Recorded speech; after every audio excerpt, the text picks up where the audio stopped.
Wapendwa ndugu zangu katika Kristo, tumsifu Yesu Kristo. Sinodi Jimbo Katoliki Moshi. Katika Kristo tusikilize na tufanye yote upya. Sinodi Jimbo Katoliki Moshi. Vile dhahabu ya parokia yetu.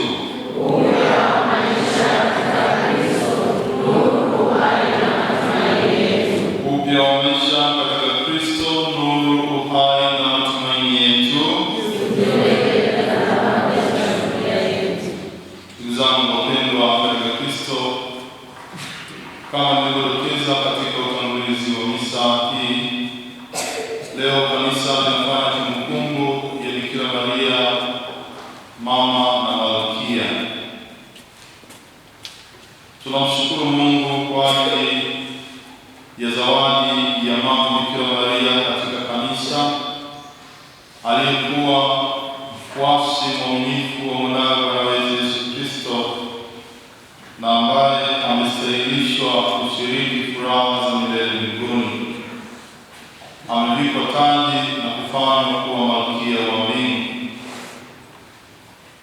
Tunapoadhimisha kumbukumbu hii, tunamwomba atuombee nasi tudumu aminifu katika kumfuasa Kristo mwanawe, ili hatimaye nasi tuweze kushiriki furaha za milele mbinguni.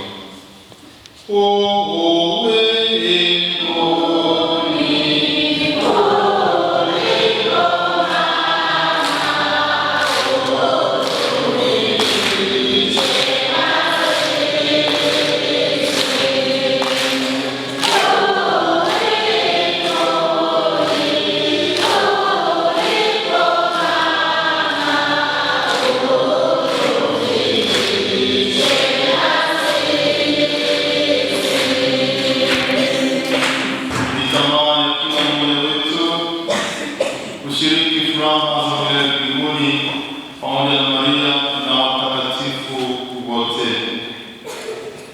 Ndugu zangu, leo hii kwa namna pekee sisi hapa parokia Mtakatifu Antoni wa Padua Mbaharisi tunafikia kilele cha wiki ya mama, wiki tuliyoanza tangu tarehe 16. Imekuwa ni wiki ya neema na baraka nyingi kwetu. Imekuwa ni wiki ya mafundisho sana na tafakari kwa wakina mama, kutambua nafasi yao kama Wakristo, kama wanakanisa na kama wanajamii. Ndugu zangu wapendwa, katika juma hili zima tumepata fursa ya kutafakari kwa kina thamani, ushawishi na nafasi ya kipekee kabisa ya mwanamke Mkatoliki katika kanisa na katika jamii.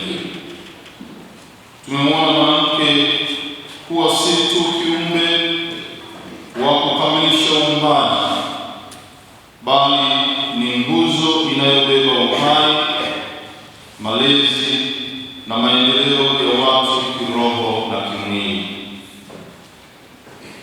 Mwanamke aliyeumbwa kwa sura na mfano wa Mungu, kama tunavyosoma katika kitabu cha Mwanzo sura ya 1 aya 27, ana utu, heshima na uwezo wa kipekee wa kutekeleza na kutenda yaliyo mema. Yeye ni msaidizi wa kufaa wa mumewe, kama tunavyosoma pia katika kitabu cha Mwanzo sura ya 2 aya 18, katika kuleta amani na kujenga misingi imara na madhubuti ya familia. Ni lango la uhai na chanzo cha upendo wa Mungu duniani. Ni mwalimu wa kwanza wa imani na maadili kwa watoto na jamii yote inayomzunguka. Wapendwa ndugu zangu katika Kristo, mwanamke ni chachu ya maendeleo. Kiimani yeye ni mtume wa kwanza ndani ya kanisa la nyumbani, ni mwalimu na mlinzi wa imani na maadili mema kwa familia. Ni msaidizi mwaminifu wa mumewe katika kutekeleza kusudi la Mungu la uumbaji kwa mifano, maneno na matendo yake. Kiuchumi, mwanamke ni mtekelezaji mkuu wa sera za maendeleo ya familia kwa uchapakazi wake unaoinua na kukuza kipato cha familia, parokia na jamii kwa ujumla. Mwanamke ni mpatanishi, ni mtetezi wa haki na kiungo cha upendo na huduma kwa wenye mahitaji. Wapendwa familia ya Mungu, katika majukumu haya yote mwanamke anapata kielelezo cha juu kabisa kutoka kwa Mama Bikira Maria, ambaye kwa utayari wake wa kuyapokea mapenzi ya Mungu tunavyosoma katika Injili ya Luka sura ya 1 aya 38, anaonyesha utii wa kiimani na ujasiri, na anastahilishwa kuwa mama wa Kristo na hivyo kuwa sababu ya ukombozi wa ulimwengu mzima. Yeye ni mama wa mkombozi na wa kanisa lote. Ni mfuasi wa kwanza na mwaminifu wa Bwana wetu Yesu Kristo. Ni mlezi hodari na mama wa kanisa. Ndugu zangu wapendwa, siku hii kwetu ni fursa ya kutambua na kuweka wazi mchango mkubwa wa mwanamke ambao mara nyingi hufanyika kwa unyenyekevu bila kutafuta sifa. Ni siku ya kuwaunganisha wanawake wote wa parokia yetu na kuendelea kuhimiza ushirikiano, kuwezeshana na kusaidiana kindugu, huku mkibebeana mizigo yenu. Nichukue nafasi hii kuwatakieni heri sana kwa kilele cha wiki ya mama.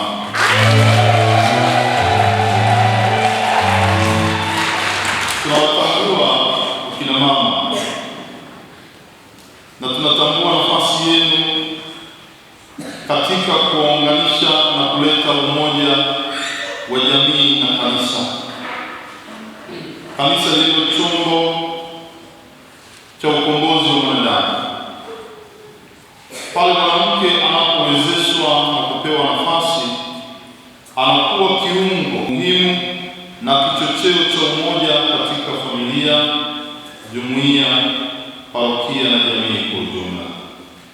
Hata hivyo, mwanamke hawezi kuyatimiza hayo yote kikamilifu peke yake bila msaada na ushirikiano wa dhati wa mwanamume. Ndio maana leo hii tunaona wakina baba wamejumuika nani katika adhimisho hili takatifu kuwaombea, lakini na ninyi pia kuwaombea.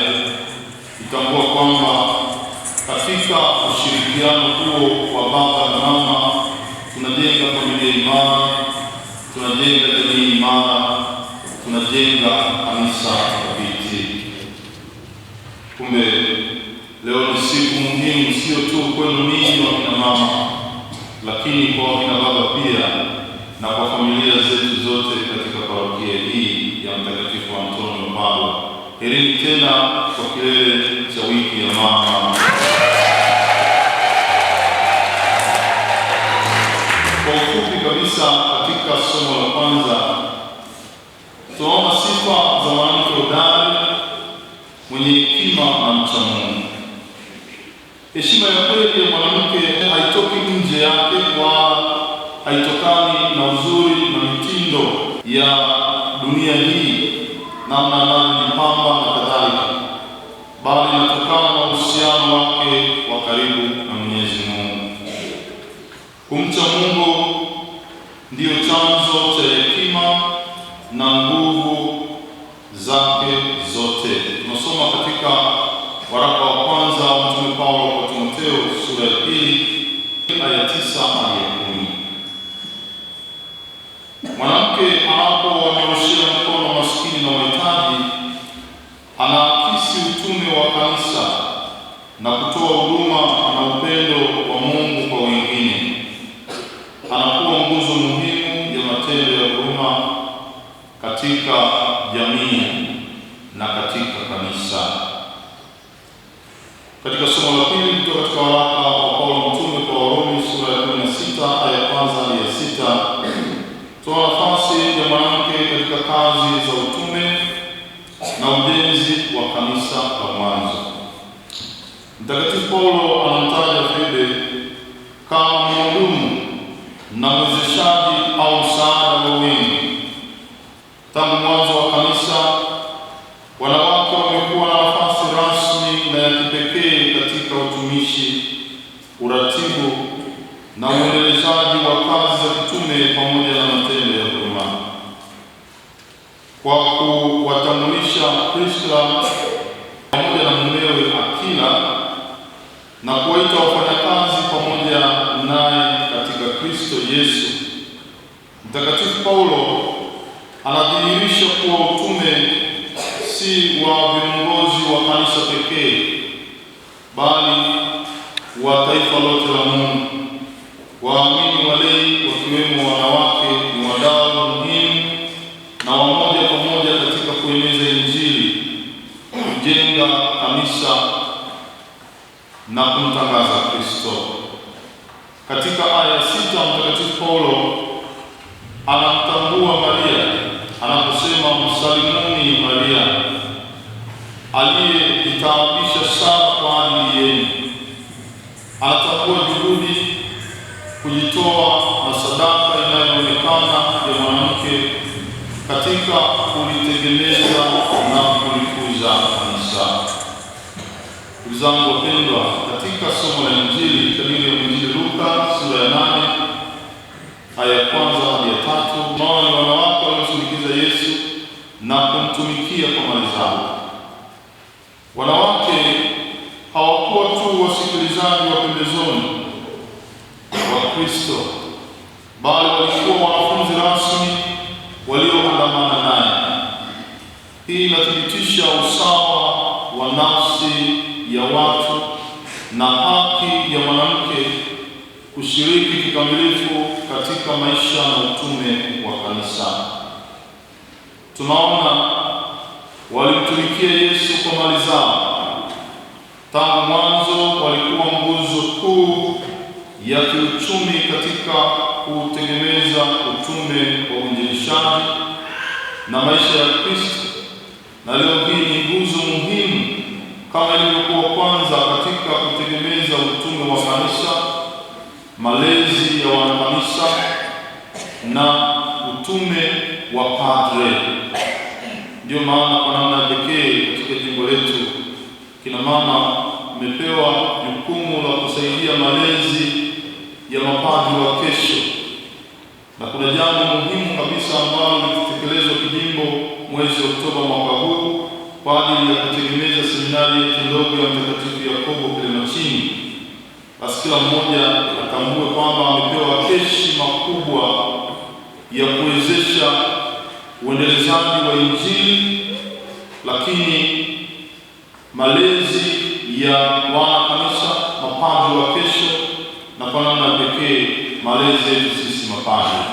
Mimi binafsi nawashukuru sana wakina mama kwa kututunza. Hapa parokiani mnatuangalia vizuri. Asanteni sana. Katika harakati zetu za kukamilisha ujenzi wa nyumba, nakumbuka katika uzinduzi wa jubilei yetu, katika utekelezaji wa maazimio ya tuliojiwekea katika safari yetu ya jubilei miaka 50. Niwapongeze pia kwamba tayari mkishafanya hija kule parokia ya Kungwe. Yote haya mnayofanya kwa upendo wenu wa Kristo na kwa kujitoa, na hili linakuwa ni ishara na alama ya matumaini kwa familia ya Mungu katika parokia yetu ya Mtakatifu Antoni Mpadwa hapa Mbeya Rais. Ndugu zangu wapendwa, leo hii tunapofanya hitimisho la wiki hii maalum, wiki muhimu sana, tunaendelea kuwaombea ndugu waaminifu katika kumfuasa na kumtumikia Kristo, mkifuata mifano ya Mama Bikira Maria na wanawake watakatifu tunaowasikia katika maandiko matakatifu. Msimame katika nafasi zenu kama walinzi na watetezi wa imani na maadili, wawajibikaji katika kukuza uchumi wa familia na wanaoratibu mambo yote yanayohusu maendeleo ya mtu kiroho na kimwili katika jumuiya, parokia na katika jamii kwa jumla. Tunawaombea muonyeshe sura ya Kristo, Kristo aliye mtakatifu, aliye mwema, Kristo anayejali watu wake, anayewapenda watu wake. Katika utendaji wenu onyesheni sura ya Kristo. Katika familia, waume zenu waonje upendo wa Kristo unaomiminika kutoka ndani yenu, Kristo ambaye anawaimarisha kwa Ekaristi takatifu mnayoipokea, akawajaza na pendo lake, akawajaza na nguvu ya kuwa mashahidi wake, kawe mfano bora katika familia zetu. Kwa walezi wa watoto wetu, leo hii tuna changamoto nyingi kabisa zinazoikumba jamii, lakini matatizo hayo mengi yanaanza katika familia.